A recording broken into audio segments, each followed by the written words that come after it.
I wanted to talk about this video that I put on Instagram yesterday. I've had a bit of, mostly some really interesting and awesome feedback. And this morning I received a call from a friend who I very much respect. And he suggested that rather than put a video out there that makes me look like an absolute lunatic, to give some context, something very interesting started to happen in November. It was actually with plant medicines. And which, if you know anything about plant medicines, they're called plant medicines because they're from a plant and they heal. Therefore, they're plant medicines.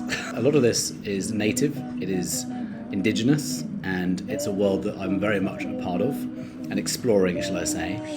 And something started happening in November when I started to channel. Now, if you're not familiar with channeling, think of Abraham Hicks, think of Bashar, Seth. These are people who can channel another level of consciousness where they talk in words that are not their own because they're channeling another energy, a collective consciousness. The purpose of this, though, this is all happening with my body. When my body becomes... The only way I can describe it is not mine. And it starts to move in ways that I have never moved. These dance moves I've showed when we're not even in my awareness. And it goes way beyond dancing, by the way. There's other energies that come through, which is just so phenomenal.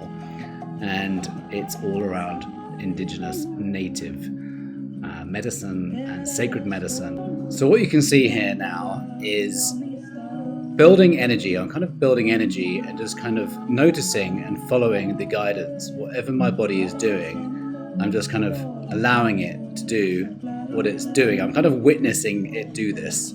It's so difficult to describe how this happens. Whilst I'm doing this, I'm not doing it.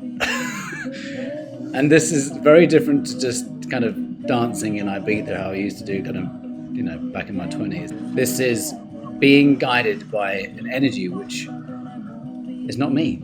So these moves are pretty out there, as you might see. These actions I've never done. And you'll see spinning in a moment, which is something else that seems to happen every time, which in itself is a form of accessing altered states. This thing what I'm doing with my hand, I have no idea what I'm doing, but it's just doing it. It's like I noticed it first when I was doing energy work actually on my girlfriend in November, and this hand just suddenly started doing this thing, and it just kind of took over and started working on her just after I was doing some hand healing. I call this dancing with spirit, or rather dancing by spirit.